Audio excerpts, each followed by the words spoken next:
रामपुर गांव के सन्नाटे को अगर कोई चीज तोड़ती थी तो वो थी सेठ दीनदयाल की दहाड़। दीनदयाल जिसने अपनी पूरी जिंदगी कौड़ी कौड़ी जोड़कर ये हवेली खड़ी की थी, आज अपने ही खून यानी अपने बेटे गुलशन से परेशान था। किस्मत का खेल तो देखी, जो बाप बादलों को देखकर बारिश का हिसाब लगा लेता था, उसका बेटा छत टपकने पर घर के अंदर छाता लेकर बैठ जाता था। क्यों गुलशन, हो गुलशन, अरे ओ अक्ल के घोंसले बाहर निकल। सूरज सिर पर चढ़ाया है, दुकान खोलने का समय हो गया और तू अभी तक खर्राटे भर रहा है। क्या इसी दिन के लिए मैंने तुझे शहर भेजकर पढ़ाया लिखाया था? पिताजी, आप भी ना सुबह सुबह चिल्लाकर मेरे दिमाग का वाईफाई डिस्कनेक्ट कर देते हैं। मैं सो नहीं रहा था, मैं तो एक क्रांतिकारी और कीमती विचार पर रिसर्च कर रहा था। अरे कौन सा ऐसा विचार आ रहा था तेरे खाली दिमाग में, जरा मैं भी सुनूं। सोच रहा था कि अगर मुर्गियां अंडे देने के बजाय सीधे ऑमलेट देने लगीं तो इंसानों का गैस का खर्चा कितना बच जाएगा। तेल और नमक भी मुर्गियों को पहले ही खिला देंगे। दुनिया से गरीबी एक झटके में साफ। आप चिंता क्यों करते हैं पिताजी? आज मैं बिजनेस को उस ऊंचाई पर ले जाऊंगा जहां तक आपकी सोच भी नहीं गई होगी। दीनदयाल भारी मन से पंचायत की तरफ रवाना हुए और दुकान की गद्दी संभाल ली गुलशन ने। रामू काका को सख्त हिदायत थी कि गुलशन के हाथ पैर बांध कर रखना पड़े तो रख देना, लेकिन उसे कोई फैसला मत लेने देना। पर गुलशन के अनोखे दिमाग के आगे बेचारे रामू काका की वफादारी भी पानी मांगने लगी। गुलशन दुकान की गद्दी पर राजाओं की तरह पैर फैलाकर बैठा। अरे गुलशन भैया, राम राम। सुना है आज आप सेठ जी बने हैं। ये लो चमचमाता हुआ 10 का सिक्का, मुझे अपनी दुकान की सबसे महंगी और अनमोल चीज दे दो। 10 रुपए में सबसे महंगी चीज? ये देखो लल्लू भाई, ये इस दुकान की सबसे गुप्त और कीमती चीज है। ब्लैक मैजिक पाउडर, यानी काली मिर्च का पाउडर। अरे गुलशन भैया, ये तो मामूली पिसी मिर्च है, सब्जी में डलती है, इसमें अनमोल क्या है? यही तो तुम्हारी अज्ञानता है लल्लू। ये कोई मामूली मिर्च नहीं है, ये टाइम मशीन का पाउडर है। इसे जैसे ही अपनी आंखों में डालोगे, लल्लू देर मत कर, ले जा इसे आंख में डाल और देख ले कि कल के मैच में कौन सी टीम जीतेगी। सट्टा लगाकर अमीर हो जा। मनीमन डर कर पैकेट लेता है। अरे बाप रे, फ्यूचर देखने के चक्कर में कहीं मेरी प्रेजेंट की आंखें ही ना चली जाएं। मैं चलता हूं भैया, धन्यवाद। लालू तो बचकर भाग गया, लेकिन तभी दुकान पर आ धमकी शहर के उन शातिर व्यापारियों की टोली जो सीधे साधे ग्रामीणों को ठगने के लिए मशहूर थे। उन्हें लगा कि आज दुकान पर बुढ़ा दीनदयाल नहीं है तो आज पूरा गोदाम मुफ्त के भाव साफ कर देंगे। 3 कोट पैंट पहने चालाक व्यापारी दुकान में आते हैं। हाथ में उनकी बड़ा सूटकेस है। नमस्कार छोटे सेठ जी, हम शहर से आए हैं। सेठ दीनदयाल जी से बात हुई थी, हमें 20 बोरी बढ़िया शक्कर और 10 बोरी दाल चाहिए। सेठ जी ने कहा था कि पैसे हम अगली बार आकर दे दें। पैसे अगली बार? वाह, क्या शानदार स्कीम है। लेकिन हमारे यहाँ एक नया नियम लागू हुआ है, पहले आओ पहले पाओ और कैश दे के जाओ। अरे छोटे सेठ, बिजनेस में साख चलती है। ये देखो, इस सूटकेस में हमारे शहर की सबसे बड़ी कंपनी के शेयर के कागजात हैं। इनकी कीमत आज 1 लाख रुपए है। तुम हमें सिर्फ 50,000 का सामान दे दो, ये कागज तुम रख लो। अरे वाह, कागज की क्वालिटी तो बहुत अच्छी है, समोसे लपेटने के काम आएगी। पर भाई साहब, हमारे गांव में कागज से नहीं दिमाग से लेन देन होता है। रामू काका, जरा इन बाबू लोगों के लिए हमारी स्पेशल शक्कर लेकर आइए तो। बेटा, कौन सी स्पेशल शक्कर? गोदाम में तो सिर्फ वही शक्कर बची है जिसमें चींटियां लग चुकी हैं और जो पानी पड़ने से पत्थर जैसी जम गई है। हाँ, वही रॉक शुगर लेकर आओ। बापूजी, ये शहर की पिसी हुई कमजोर शक्कर नहीं है, ये मजबूत शक्कर है। इसे चाय में डालोगी तो चाय इतनी गाढ़ी हो जाएगी कि चम्मच खड़ी रहेगी। शहर के लोग इसे चबाएंगे तो उनके दांत लोहे जैसे मजबूत हो जाएंगे।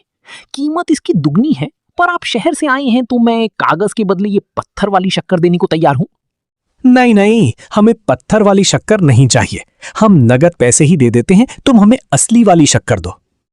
देखा काका, कैश तुरंत बाहर आ गया। इसे कहते हैं मार्केटिंग। व्यापारी तो गुलशन के लॉजिक से डरकर सीधे रास्ते पर आ गए, लेकिन अब एंट्री होने वाली थी इस कहानी की मुख्य विलन की, गांव की मुखिया जी। मुखिया जी को उनके चेलों ने खबर दी थी कि दीनदयाल दुकान पर नहीं है और उसका बुद्धू बेटा दुकान लुटा रहा है। मुखिया जी ने सोचा कि आज दीनदयाल को ऐसा चूना लगाएंगे कि वो जिंदगी भर याद रखेगा। भाई गुलशन बेटा, अकेले ही पूरी सल्तनत संभाल रहे हो। सेठ दीनदयाल ने लगता है आज तुम्हें असली राजा बना ही दिया।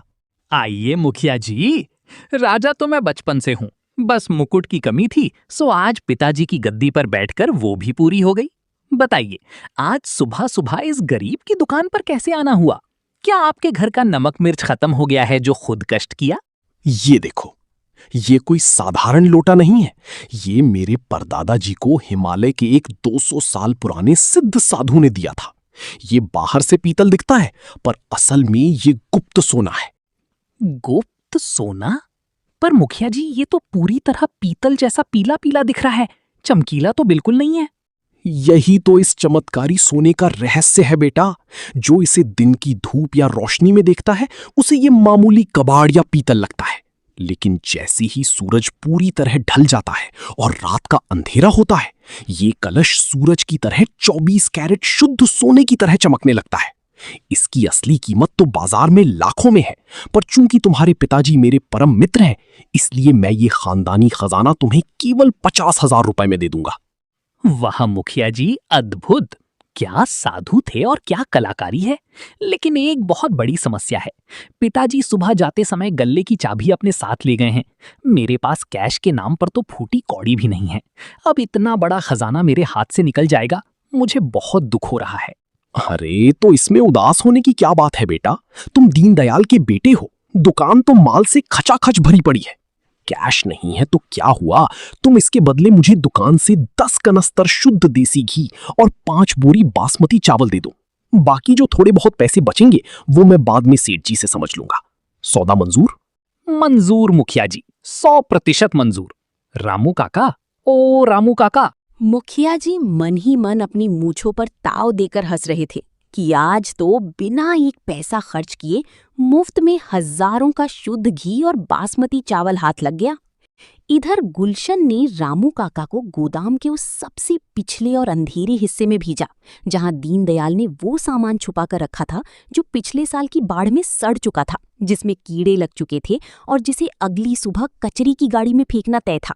अरे रामू काका, आप भी पुरानी सोच के आदमी हैं। मुखिया जी जैसे हमारे गांव के सबसे प्रतिष्ठित और खास मेहमान के लिए क्या हम दुकान का साधारण, नया और मामूली माल देंगे? उनके इस अलौकिक गुप्त सोने के सम्मान में हमारा ये गुप्त अनाज ही शोभा देगा। गुलशन बेटा, ये गुप्त अनाज और गुप्त घी का क्या चक्कर है? जरा हमें भी समझाओ। मुखिया जी, जैसे आपका सोना दिन में पीतल दिखता है, वैसे ही हमारा ये स्पेशल अनाज और घी है। ये वो बासमती है जो अभी जानबूझकर बदबू दे रही है, क्योंकि ये अपनी सारी खुशबू और शक्ति अंदर समेट रही है। जैसे ही आपके घर की महिलाएं इसे चूल्हे पर चढ़ाएंगी, इसकी खुशबू आपके घर से निकलकर पूरे जिले में फैल जाएगी। और ये घी, ये तो जितना पुराना, काला और पपड़ीदार हो, उतना ही सेहत के लिए जड़ी बूटी का काम करता है। बाबा रामदेव भी ऐसा घी नहीं बना पाते।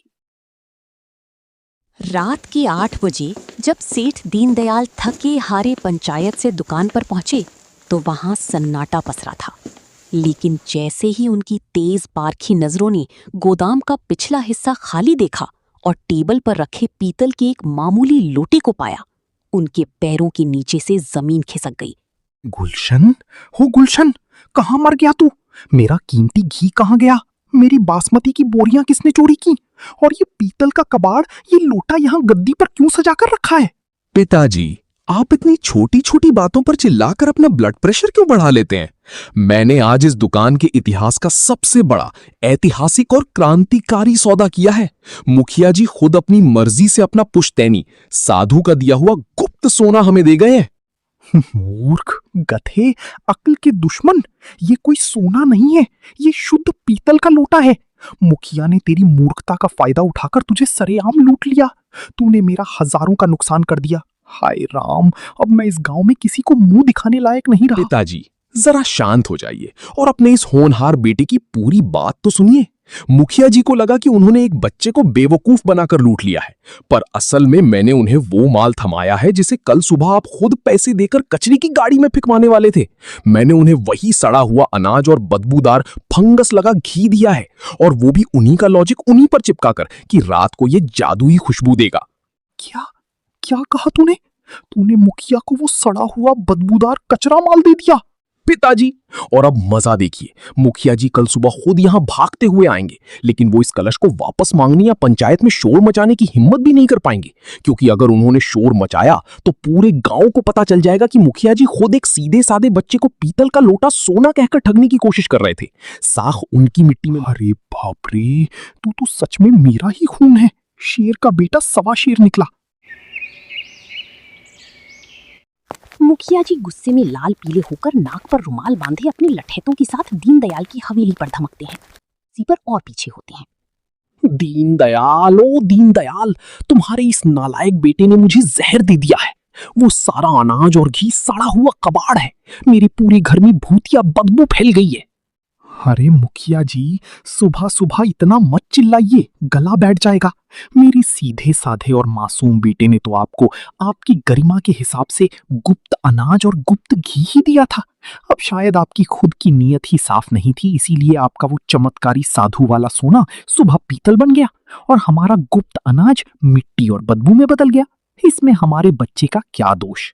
घबराकर चारों तरफ देखते हैं कि कहीं कोई गांव वाला सुन न ले।